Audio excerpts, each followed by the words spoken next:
What up, what up, what up? Hey, everybody, hope you're doing well. Hey, I just want to let you know, I know everybody can't always support and donate to the podcast, but hey, if you can do a one-time donation, I put up a Buy Me a Coffee link in this description of the podcast. So if you go to the description of the podcast, it'll be at the bottom, and you can just go to that link, and you can buy me a cup of coffee, or two if you want. And that would just help support the show, and I can wake up a little bit more and bring you more info. So thanks for listening to the podcast. If you can donate, that would be much appreciated. And let's get on to the show.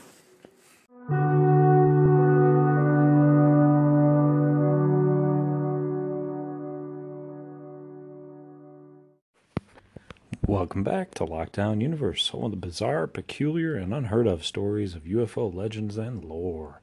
Hey guys, welcome back. Today I'm going to talk about the indigenous elders talking about the star people, not only in America, but also up in Canada and Alaska. And they have a long and storied history of encountering the star people or aliens and UFOs in the Alaskan area, which used to be called Alaskak, according to this article on collective evolution. I had never heard of that before, so it's always fun to learn something new. But in this article, they interviewed different elders and dictate a little bit about what happened in the past and legends that have been passed on down along the lines and the lineage of some of the Cherokee Indians as well as other tribes. So they talk about subterranean worlds. They talk about alien bases that actually are subterranean, that we are still there, still being used, still high tech, and that we don't have access to. But that they've been built by alien hands, and that these subterranean worlds have been handed down through their lineage as myths and legends amongst generations and generations of people from all over the world. Even Socrates spoke of huge hollows within the earth that were inhabited by vast caverns where rivers flowed. Some people call the inner earth Agartha, which is kind of like what we're talking about here, an entirely populated, kind of jungle-like, very similar to the surface of the earth world within the planet. That there's a hollow earth and there's an access point through the top of the planet. That there's a circle access point. And so these are some of the stories that have been passed down along the lineage between the native peoples and other peoples around the world.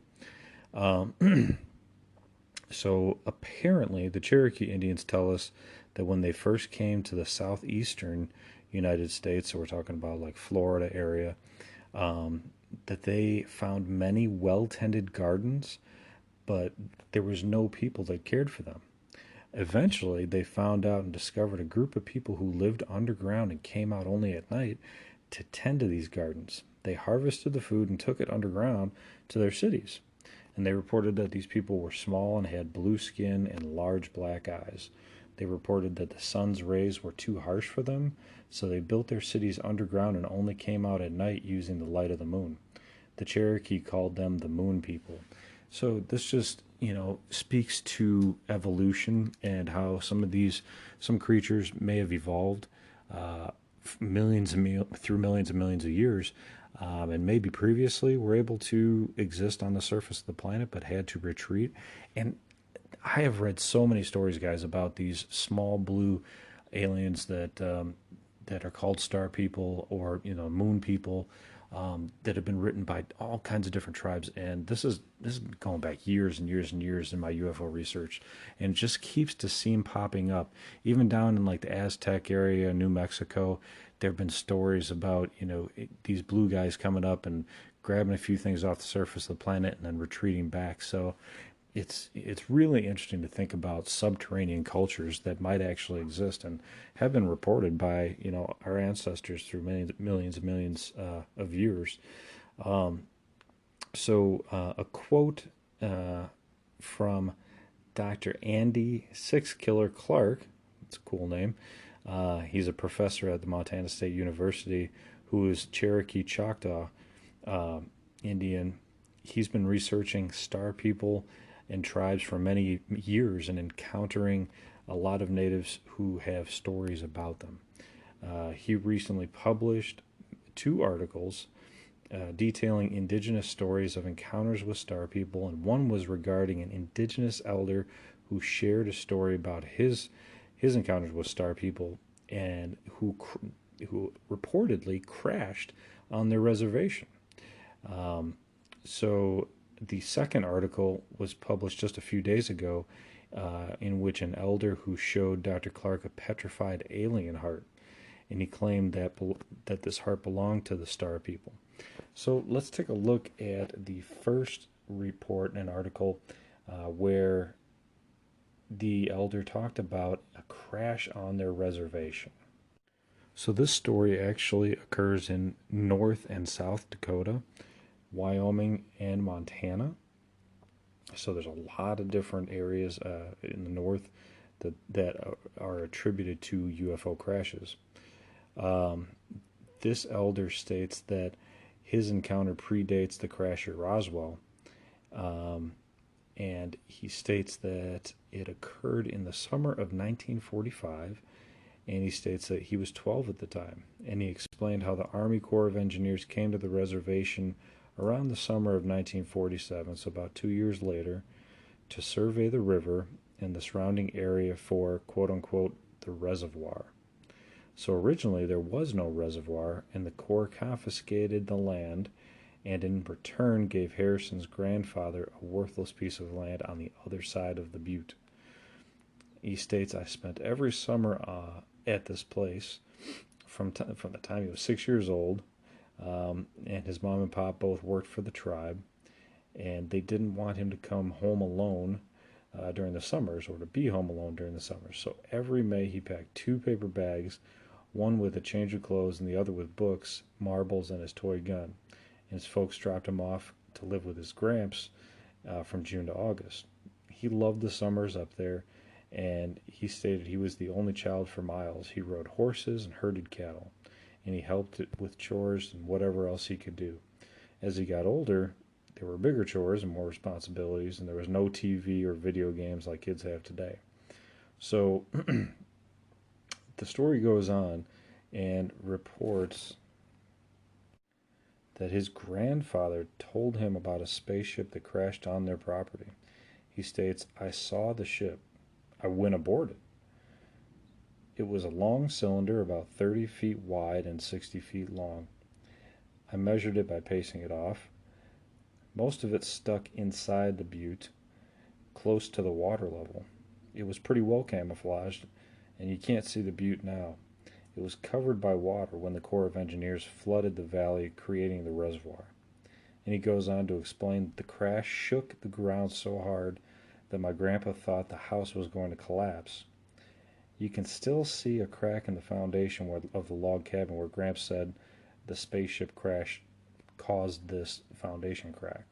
The horses were so frightened that it took them a month to round up, and even then they were constantly trying to escape. And at first Gramps thought it was an earthquake, which makes sense, right? I mean, if anything crashes, you're going to think it's an earthquake.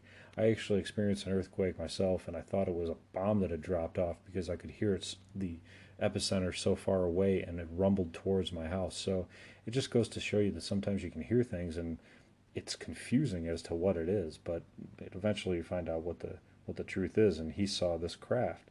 It hit with such a force that only a small section stuck out of the butte, so this thing really implanted itself in the earth.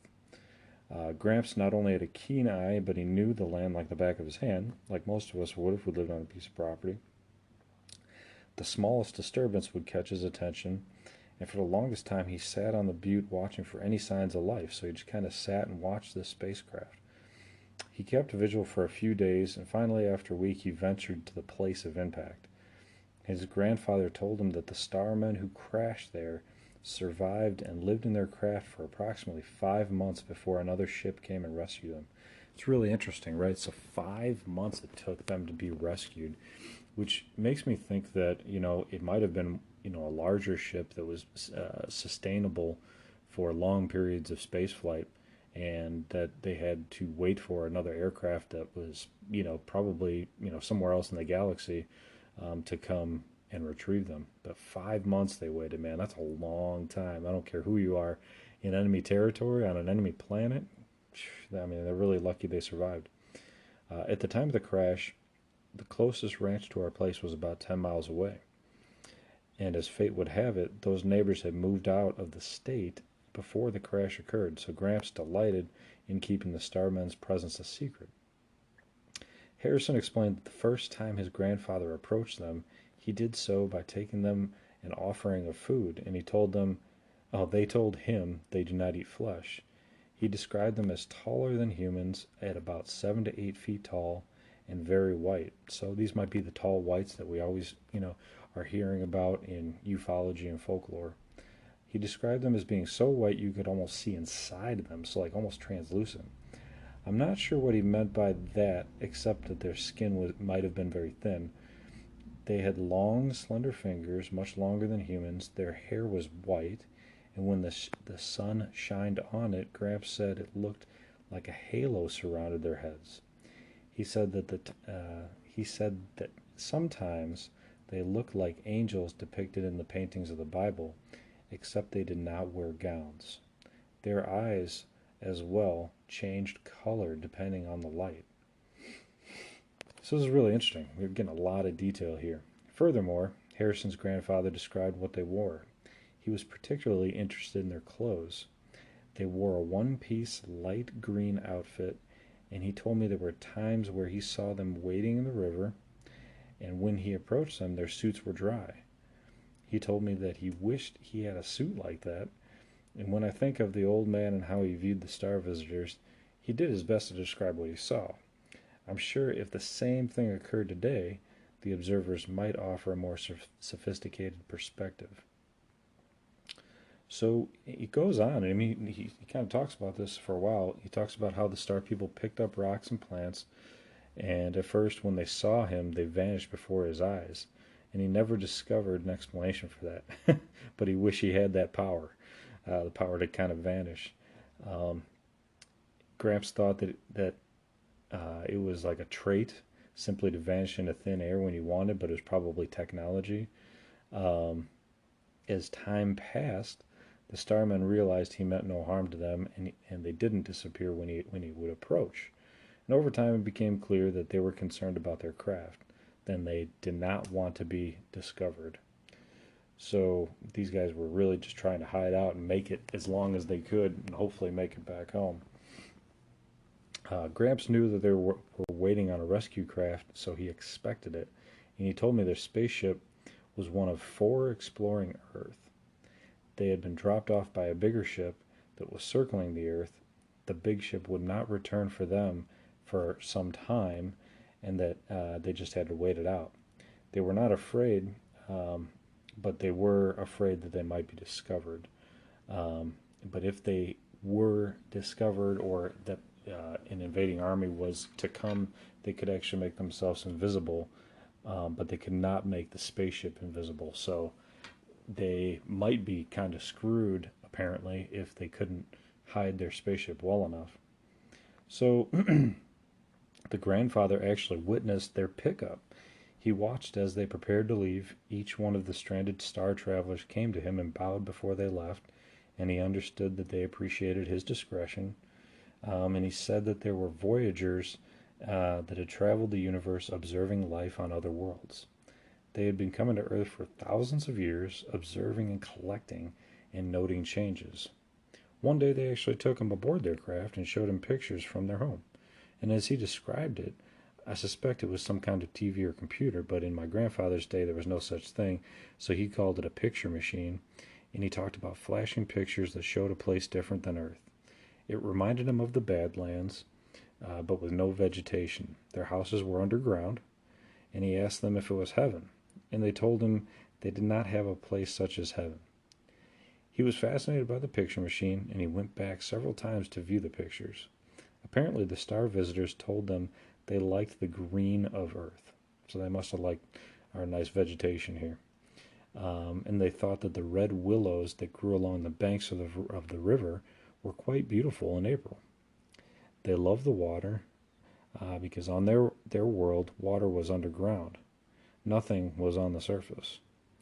And his grandfather frequently collected geodes for them, and they were amazed when he broke them open to reveal the crystallized cities, quote unquote, inside. They were apparently very pleased to add them to their collection. And Grandpa also taught them about medicinal uses of the red willow and how to propagate it from a small sample. So, as far as the craft goes, he stated that it was pretty well camouflaged to the point that nobody would be able to recognize it, with the naked eye anyway. But as he went inside the craft, he explained that when you sat in the chair, it melted around you as if it was alive, and it enveloped the body like a warm hug, and then it released you when you wanted to get up. The craft also had what appeared to be hieroglyphics on the inside. Eventually, the Army Corps of Engineers came and built their dam, and that flooded the area where the craft was, and he suspects that the Corps of Engineers took the craft after they flooded the area to kind of alleviate it from the ground, to take it from being stuck in the ground probably about 75%, to get it out of the ground that way. So this is a truly fascinating story, and we don't really get to hear a lot about these kinds of stories. We might hear about some, Native Americans who have, invited some aliens to, have a sit-down meeting around a fire and talk and converse, but not for like a 5-month period, and not for being able to see inside of an aircraft and to talk about them and to see pictures of another world. It's truly interesting, and to hear about the 7 to 8 foot tall white aliens. We don't hear about those a whole lot. We typically hear about the little 3-foot ones that abduct us in the middle of the night, but these 7 to 8 foot tall ones sound pretty cool, and they seem to be very helpful in most of the stories that I hear about them. They're pretty, benevolent, pretty helpful in sharing technology and trying to learn more about us. And it sounds like that's kind of the case here, is that they're just kind of observing Earth and just gaining information, kind of like a reconnaissance mission. But yeah, that just goes to show you there's tons of stories out there.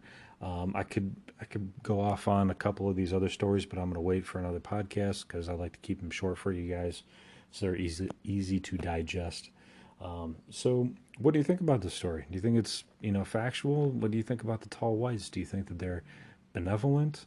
What do you think about the 5 months? I mean, it seems like a long time for the Army Corps engineers to show up 2 years later. Maybe they just hadn't had the technology to track aircraft that well yet, because we know now they're able to be at a crashed UFO site within, less than a few days, sometimes within 20 minutes, depending on what part of the planet it's on and whether there's hostiles there. So maybe these guys got lucky back in 45, and we weren't able to track them down quite easily yet. So interesting story. Hopefully you guys are taking care of yourselves, staying healthy, taking care of your family, focusing on your hobbies and your goals, and really just taking care of what's important. Continue questioning the universe, and until next time, Lockdown Universe out.